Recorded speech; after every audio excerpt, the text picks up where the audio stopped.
आने वाली 16 नवंबर को गांव रावलदी के अंदर एक विशाल हाफ मैराथन का आयोजन हम करने जा रहे हैं। दादरी का तो सत्यानाश करने में दादरी के प्रशासन ने कोई कसर छोड़ी नहीं है। मैं अपनी तरफ से चेतावनी देता हूं प्रशासन को कि अगर आपने दुकानों को तोड़ने की हिमाकत की तो बिल्कुल भी बर्दाश्त नहीं करेंगे। आज पटवारी और गिरदावर किसी के घरों में घुसे हुए हैं, फीता लेके हर रोज़ किसी की दुकानों में घरों में जा जाके नपाई करते हैं। शर्म आनी चाहिए प्रशासन को। ये माफियागिरी है और क्या है, ये प्रशासन की माफियागिरी है, इससे बड़ा और क्या होगा। उन्होंने कहा कि हमारे दुकान में फीता लेके अंदर तक घुसे हुए थे और ये कह रहे हैं कि भी आपकी बिल्डिंग आधी टूटेगी। तो ये अगर प्रशासन अगर सोचता है हम किसी की बिल्डिंग तोड़ने का प्रयास करेंगे तो ये कतई बर्दाश्त नहीं करेंगे हम, और किसी की औकात नहीं है दादरी में किसी की बिल्डिंग को तोड़ने का काम कर।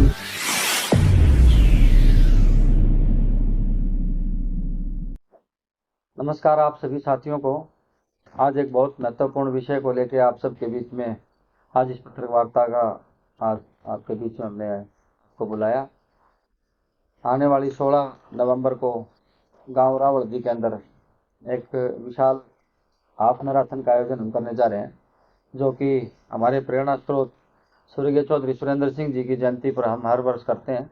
अब की बार का जो कार्यक्रम है वो हमने युवाओं को जिस प्रकार से दौड़ लगाते हुए हमने देखा है, अपनी जीवन को सफल बनाने के लिए, रोजगार पाने के लिए हमेशा दौड़ लगाते हैं रोड के ऊपर। की बार हमने ये हाफ मैराथन का जो नाम दिया है तो युवा अधिकार हाफ मैराथन का हमने इसको नाम दिया है, क्योंकि युवा जिस प्रकार से बेचारा पिछले 9 साल से पीड़ित है इस सरकार के अंदर, जिसको उसका उचित जो स्थान मिलना चाहिए, जो उसको रोजगार मिलना चाहिए, जो उसकी मेहनत का उसको फल मिलना चाहिए, वो उसको नहीं मिल रहा। ये सरकार उनको वंचित रखने का काम कर रही है।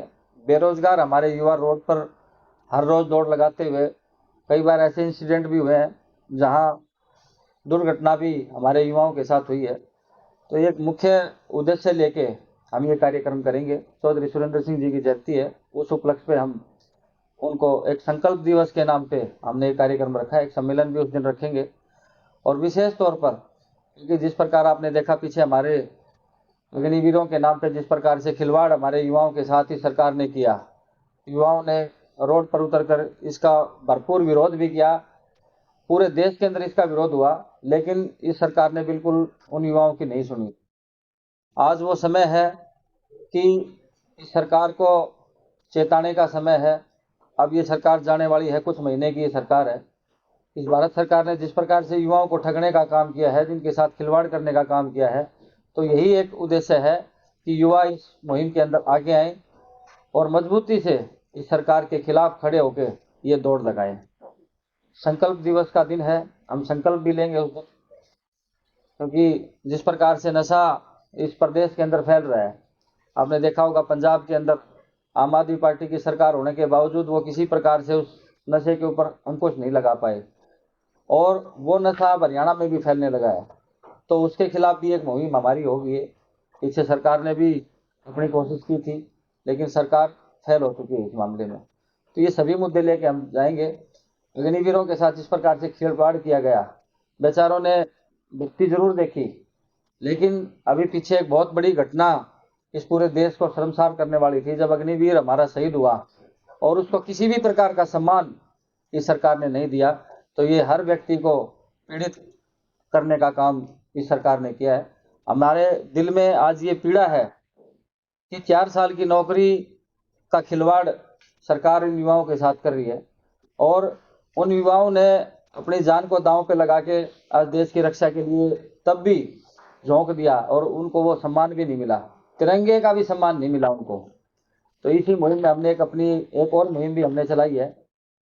मेरे दादरी क्षेत्र में जितने भी हमारे शहीद हुए हैं, जहाँ गांव में जिस भी गांव में, उनकी प्रतिमाओं के सामने हम 50 फुट का तिरंगा लहराने का हम काम करेंगे। पहले क्रम में हमने पैंताबास गांव में तिरंगा लहराने का काम किया था। अब दूसरी कड़ी में रावलदी गांव में जिस दिन ये हमारा कार्यक्रम होगा, हमारे 3 शहीद उस गांव के हुए हैं। कारगिल में भी हमारे गांव के शहीद हुए।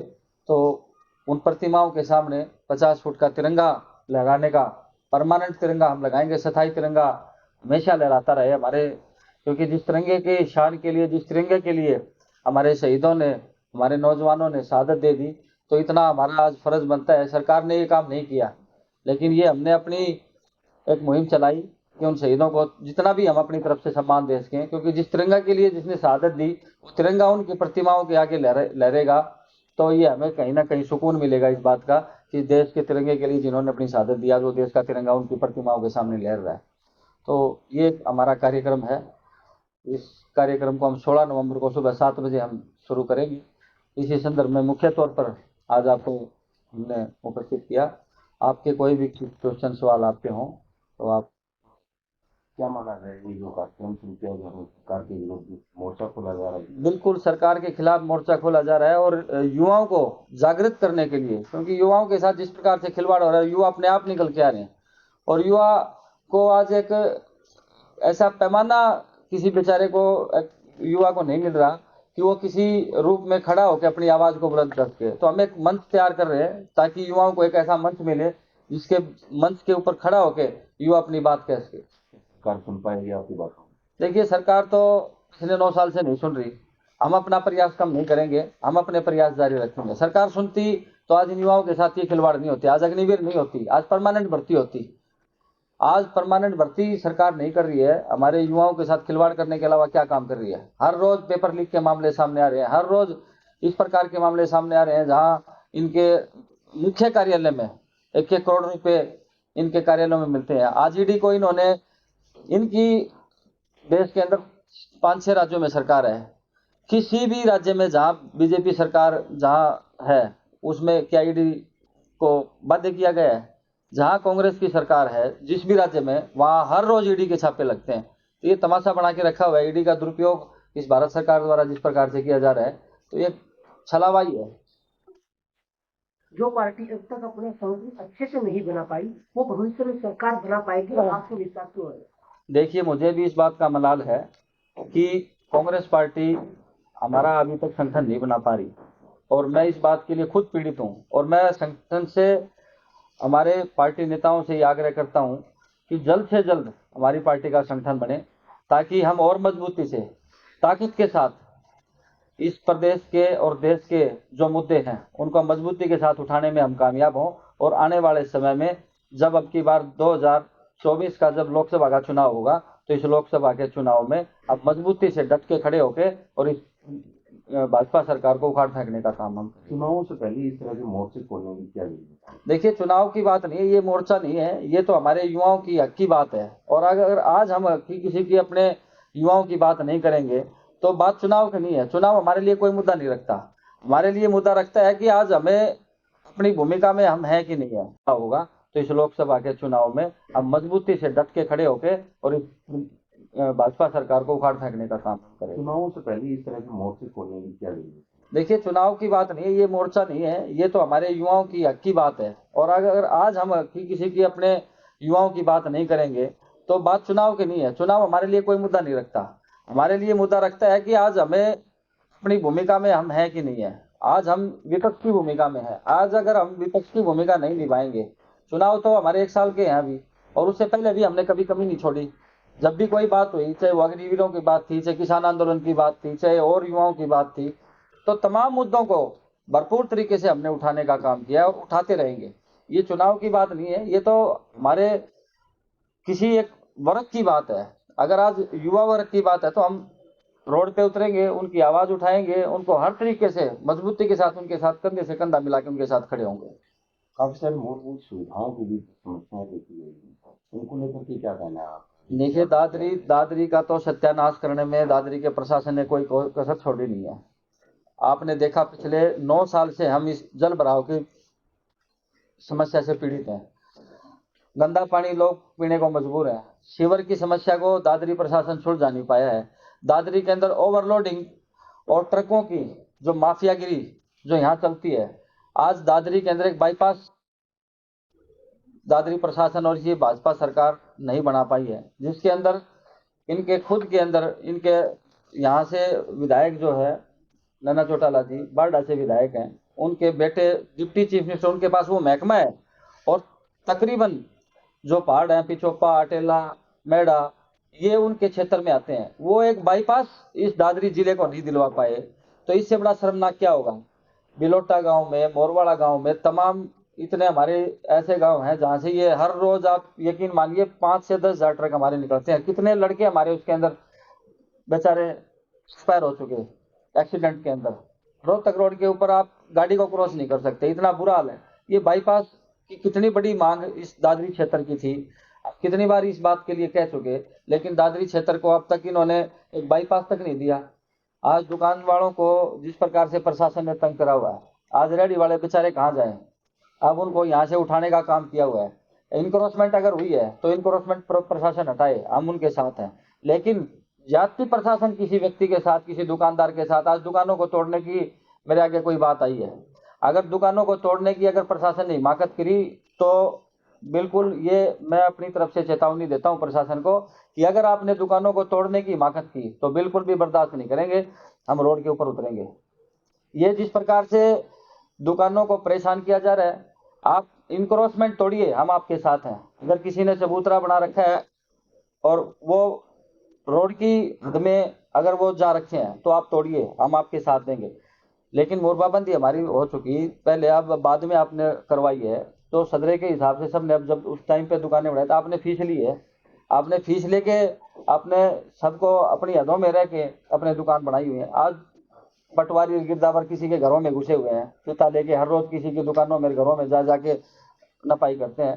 शर्म आनी चाहिए प्रशासन को। आप दादरी के आप और बहुत सारे इंफ्रास्ट्रक्चर हैं उनको ठीक करिए, सीवर की व्यवस्था को ठीक करिए, दादरी बाईपास को ठीक करवाइए। रोड पे जाम लगा रहता है, आप उस चीज को तो ठीक करते नहीं हो, आप बेचारे बड़े बड़े दुकान वालों को, हमारे रेडी वालों को परेशान करने लगे हुए हो, तो ये बिल्कुल भी हम बर्दाश्त नहीं करेंगे। अगर प्रशासन ने इस प्रकार की कोई कार्रवाई शुरू की तो बिल्कुल हम रोड पे उतरेंगे। पूरी दादरी के लोगों को इस बात के लिए मैं सुनिश्चित करना चाहता हूँ कि हम उनके पूरे कांग्रेस पार्टी उनके साथ है। अगर किसी दुकानदार भाई के साथ कोई जाति की गई भ्रष्टाचार की बात है, लेकिन मंत्रियों के सामने जब ये बात उठाई जाती तो एफिडेविट मांगी।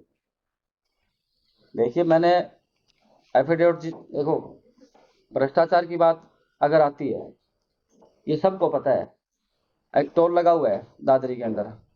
अब उस टोल का कोई पैमाना हो तो आप मुझे बता दीजिए, सरकार हमारे को श्वेत पत्र दे दे कि भाई इस टोल के अंदर इतने इतने पैसे हम जो है हम लेते हैं।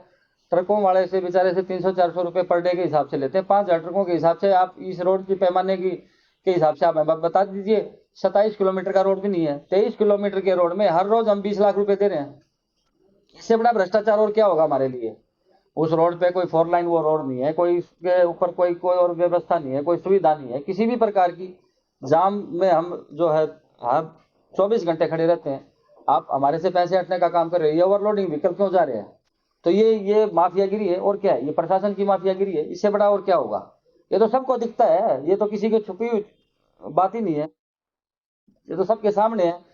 ओवरलोडिंग का कोई मतलब नहीं बनता तो आप अंडरलोड में गाड़ी भेजो, और बाईपास से आप यहाँ से बाईपास क्यों नहीं बनाते? मेरी सबसे बड़ी मांग है ये, दादरी के अंदर एक चारों तरफ से एक 4 लाइन बाईपास आज सबसे बड़ी मांग आज दादरी की। आज हर रोज 10,000 ट्रक इस दादरी को चकनाचूर करने पे लगे हुए हैं, दादरी को बर्बाद करने के लिए लगे हुए हैं। कितनी डस्ट जाती होगी, कितने व्हीकल इस रोड को तोड़ने का काम करते होंगे। हर रोज रोड बनता है, हर रोज टूटता है। आप लोहारू चौक पे आप जाके देखिए, मेरे ख्याल से पिछली 1 साल में 10 बार रोड बन चुका। रोड पे क्या बन चुका, वो थेकड़ी लगा के सिर्फ अपना टोटल पूरा करते हैं। हर महीने थेकड़ी लगाते हैं उस रोड पे। तो इतना क्या तमाशा बना के रख दिया दादरी को, तो बिल्कुल बर्बाद कर दिया इन लोगों ने। चिकित्सा सुविधाओं के नाम पे चिकित्सा, यहाँ हमारे चिकित्सक नहीं है। स्कूल में पानी भरा रहता है, पिछले कितने सालों से पानी हमारे स्कूल में भरा हुआ है, बच्चे पढ़ने के लिए मजबूर, रोड पे जाने के लिए जगह नहीं है। तो ये तमाम तरह की असुविधाएं दादरी के अंदर विरासत में हमारे को इन्होंने दे दी। अब इनको ठीक करने के लिए इनको भगाना पड़ेगा और कोई रास्ता नहीं। आज तक कांग्रेस पार्टी के कोई भी नेता एक मंच पर इकट्ठा नहीं हो पाए, कहीं कांग्रेस में नेताओं की गुटबाजी पार्टी को तो नहीं डूबेगी? ये गुटबाजी कोई नहीं है, हर नेता अपने कार्यकर्ता को आगे बढ़ाने का प्रयास करता है, और नेता अपने तरीके से अपने इलाके के अंदर अपने आप को मजबूत करने का प्रयास, हर इलाके में अपना नेता अपने आप को मजबूत करता है। सब अपने इलाके में अपने हिसाब से राजनीति करते हैं, तो मुझे नहीं लगता कोई किसी प्रकार की गुटबाजी है, कोई गुटबाजी मुझे दिखाई नहीं देती। हम अपने नेताओं के लिए काम करते हैं, नेताओं हम किसी प्रकार से, आपको कभी ये लगा हमने किसी नेता के खिलाफ नारे नहीं लगाए अपने, या किसी नेता के खिलाफ हमने कोई बयान नहीं दिया। सब हम एक हैं, मंच के ऊपर एक क्यों नहीं आते? कल भी हमारे ऑब्जर्वर साहब आए थे, हम सब भी एक मंच के ऊपर थे, कोई एक व्यक्ति बता दीजिए जो दूसरी पार्टी, जो दूसरे किसी आप कोई गुटबाजी आपको दिखाई दी हो। सब एक मंच के नीचे थे, आपके पास फोटो भी आए होंगे, सब एक मंच के नीचे थे। बात अभी कर्मठ की करें तो मंत्री को और 2 पॉइंट मौके आई है, उनके आने के बाद आप क्या महसूस करते हैं? देखिए कुछ हद तक जो उन्होंने प्रयास किया है, बात अभी कर्मठ की करें तो मंत्री को और 2 पॉइंट मौके आई है, उनके आने के बाद आप क्या महसूस करते हैं? देखिए कुछ हद तक जो उन्होंने प्रयास किया है, दादरी के अंदर जो इनक्रोचमेंट है उसको हटाने का जो काम किया है, वो मुझे लगता है कि दुकानदार भाइयों ने भी उसमें सहयोग किया है और हम उनका सहयोग करने के लिए तैयार हैं। लेकिन जहाँ तक बात है, अभी मुझे कुछ लोगों ने बताया, मुझे दुकानदार भाइयों ने भी मुझे फ़ोन किए, उन्होंने कहा कि हमारे दुकान में फीता लेके अंदर तक घुसे हुए थे और ये कह रहे हैं कि आपकी बिल्डिंग आधी टूटेगी।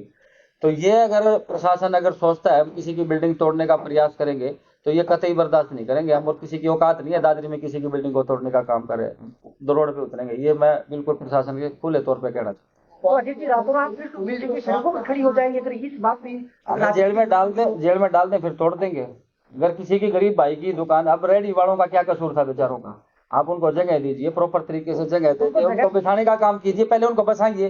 आपने वापस नहीं कर देना तो उनका बेचारों का रोजगार नहीं चलता होगा, सुविधा तो प्रशासन ही करेगा। अब किसी बेचारे का अगर कहीं रोजगार ही नहीं चलेगा तो जाके करेगा क्या? अब आप उसको कहीं भेज दोगे दूसरे किसी 20 किलोमीटर दूर, तो वो बेचारा करेगा क्या वहाँ? अब वो कोई गरीब व्यक्ति, अब ये बताइए, आज लोकतंत्र में सबको अधिकार है कमा के खाने का। अब कोई व्यक्ति का, आप किसी का रोजगार थोड़ी छीन सकते हैं, व्यवस्था करना प्रशासन का काम है। आप इंफ्रास्ट्रक्चर लाइए ना। आप मुझे एक बात बताएं, जब शहर में विकास नहीं होता था, डीसी का पुतला बना के आप कुर्सी निकाल देते थे। अब विकास हो रहा है तो भी आप राजनीति कर रहे हैं, तो क्या आप नहीं, हमने कहा राजनीति, हमने तो सहयोग की बात कही है। हमने तो कहा है कि हम सहयोग करेंगे, लेकिन किसी की घरों में, दुकानों में अगर फीता लगाओगे आप, तो जो बनी हुई दुकानें हैं उनको तोड़ने के लिए अगर आपका अगर कोई मुहिम चलाने की कोशिश करोगे तो हम घर थोड़ी बैठेंगे, हम उनकी आवाज बढ़ेंगे। तो बात दुकानों की करें तो सदरा जो है 1907 मैडम, उसके मुताबिक वो अलग के हिसाब से दुकानों को सदरे के हिसाब से अगर ले रहे हैं, अब देखो कई कच्चे खोखे थे जो बाद में आगे करते करते जिन्होंने बना ली तोड़ के, पहले कच्चे रखे फिर उसके बाद पक्के कर लिए, उनको तोड़े। लेकिन जिन्होंने पक्के मकान बना लिए, अब वो सदरा ले रखे है, सदरा तो पता नहीं, सदरे के हिसाब से तो पता नहीं क्या क्या होगा। प्रॉपर तरीके से दादरी के मौजूद लोगों को बिठाइए, फिर बताएंगे हम सदरा तो क्या है। वो अपना सदरा कहाँ का सदरा है, हमें अब प्रशासन और दादरी के मौजूद लोग बैठे उसमें, कहाँ तोड़ फोड़ करनी है फिर उसके बाद बताएं हमें। आम आदमी का कहना है कि विपक्ष से कुछ नेताओं की बिल्डिंगें अवैध खड़ी हैं, वो अपनी बिल्डिंगों को बचाने के लिए राजनीति पर उतरना चाहते हैं। मुझे नहीं पता कौन से विपक्ष के नेताओं की बिल्डिंगें खड़ी हैं, मैं किसी व्यक्ति विशेष की बात नहीं कर रहा हूँ, मैं पूरे दादरी के आम जन की बात कर रहा हूँ। अब वो कौन विपक्ष वाले हैं तो मुझे बता दीजिए, आप कौन सी आपके पास लिस्ट है, अब प्रशासन के पास कौन सी लिस्ट है वो बताएं, हमारे को दुरुस्त करें।